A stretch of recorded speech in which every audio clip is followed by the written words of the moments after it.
دنیا میں economic development کے اس وقت دو ماڈل ایگزسٹ کرتے ہیں۔ ایک ماڈل جو ویسٹ کے اندر ڈیولپ ہوا ہے، جس کی بنیاد نیو لبرل اکنامک آرڈر کے اوپر ہے، اسے واشنگٹن کنسنسس کہا جاتا ہے۔ اس کے مقابلے میں چائنا کا ڈیولپمنٹ ماڈل، جس کو فائنینشیل ٹائمز نے 2004 میں رپورٹ کیا تھا اور اس کا نام بیجنگ کنسنسس رکھا تھا۔ آج کی ویڈیو میں ہم ان دونوں ڈیولپمنٹ ماڈلز کے درمیان کمپیریزن کریں گے اور فرق تلاش کرنے کی کوشش کریں گے کہ کون کون سے ایسے فیکٹرز ہیں جن کے اوپر یہ دونوں ڈیولپمنٹ کے ماڈل ایک دوسرے کے اپوزنگ آرگیومنٹ لے کے کھڑے ہوئے ہیں۔ پہلا جو فرق ہے وہ یہ ہے کہ بیجنگ کنسنسس میں ریاست کو کہا جاتا ہے، حکومت کو کہا جاتا ہے کہ وہ کاروبار کرے، اور اس کی مثال ہمیں چائنا میں ایسے نظر آتی ہے کہ چائنا کے total G D P size کے اندر 50% کنٹریبیوشن جو آتا ہے وہ ریاست کے سرکاری اداروں کی طرف سے آتا ہے۔ 50% of the total work force جو چائنا کی ہے وہ ریاستی اداروں کے اندر امپلائڈ ہے، اور فارچون 500 میں 65 کمپنیز ایسی ہیں جو کہ چائنا کی ریاست کی ملکیت ہے۔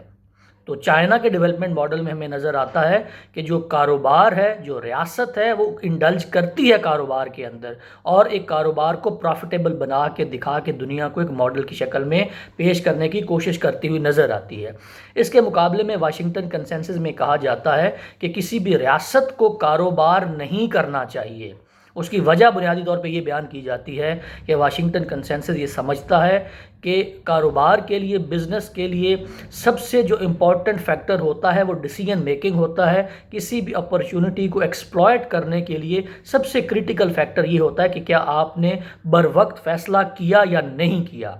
اور اگر ریاست کاروبار کر رہی ہوگی تو بیوروکریسی کی جو ریڈ ٹیپس ہوتی ہیں ان کی وجہ سے ایفیکٹو ڈیسیجن میکنگ نہیں کی جا سکتی۔ تو بیجنگ کنسنسس کے مقابلے میں جو آرگیومنٹ ہے واشنگٹن کنسنسس کا حکومت کے کاروبار کے حوالے سے وہ یہ ہے کہ چونکہ حکومت ایفیکٹولی ڈیسیجن میکنگ نہیں کر سکتی، اور چونکہ حکومت کا ایک بنیادی کردار ریگولیٹر کا بھی ہوتا ہے، تو یہ کانفلکٹ آف انٹرسٹ بھی بنتا ہے کہ ایک کاروبار جس کے لیے ریگولیشن آپ بنا رہے ہیں، جس کے لیے مانیٹرنگ ایجنسی کا کردار بھی آپ ادا کر رہے ہیں، اس کے اندر آپ اگر ایز اے پارٹی انوالو ہوں گے تو آپ ایک ایڈوانٹیج پہ ہوں گے، اور آپ کے مقابلے میں جو فرمز ہیں وہ ڈس ایڈوانٹیج کے اوپر ہوں گی۔ تو اس وقت تک کا جو دنیا کا ڈیولپمنٹ کا ایکسپیرینس ہے اس میں دونوں کی طرح کے آرگیومنٹ ملتے ہیں، لیکن چائنا نے ایک میریکل ڈیولپمنٹ کا ماڈل دنیا کو دکھایا ہے اور ثابت کر دیا ہے کہ ریاست ایفیکٹولی ڈیسیجن میکنگ کر سکتی ہے۔ اس کے بعد جو دوسرا بنیادی فرق ہے بیجنگ کنسنسس اور واشنگٹن کنسنسس میں یہ ہے کہ واشنگٹن کنسنسس کو کہا جاتا ہے کہ یہ شاک تھیراپی ہے، کہ آپ نے جو مشکل ریفارمز ہیں ان کو پہلے کرنا ہے۔ جیسے پاکستان کے کیس میں ہمیں نظر آتا ہے کہ آئی ایم ایف کے ریفارم ایجنڈا میں ہمیں یہ کہا گیا کہ شرح سود بڑھا دیں، ایکسچینج ریٹ کو مارکیٹ فورسز کو ڈٹرمن کرنے دیں،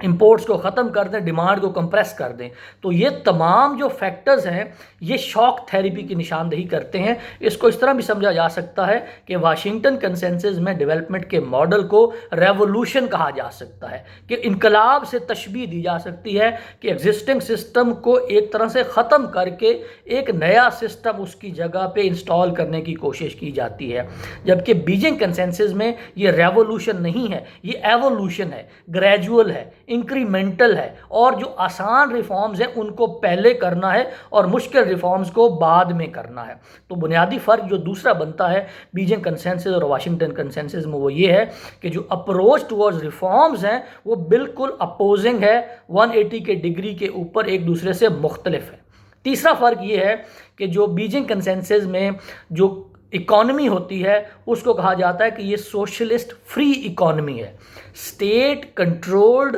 اور سٹیٹ ڈریون کیپٹلسٹک اکانومی بنانے کی کوشش کی جاتی ہے بیجنگ کنسنسس میں، کہ ریاست کا بہت ہی بڑا ایک سٹیک ہوتا ہے اکانومی کے اندر، وہ چونکہ خود بزنس کر رہی ہوتی ہے اور اس کے پاس چونکہ مانیٹرنگ ایجنسی کا رول بھی ہوتا ہے، تو جو کیپٹلسٹک اکانومی کو رن کرنے کے لیے حکومت کا مسل درکار ہوتا ہے وہ بیجنگ کنسنسس میں استعمال کیا جاتا ہے۔ اس کے مقابلے میں جو واشنگٹن کنسنسس ہے اس میں کہا جاتا ہے کہ جو اکانومی ہوگی وہ فری مارکیٹ اکانومی ہوگی، اس میں ریاست کا جو کردار ہوگا وہ صرف ایک چیز کو انشور کرنا ہوگا کہ اکانومی کے اندر کوئی فرمز یا کچھ فرمز کا کنسورشیم یا کوئی کارٹل مل کے کمپٹیشن کو ختم نہ کر دے، کیونکہ بنیادی جو پرمائز ہے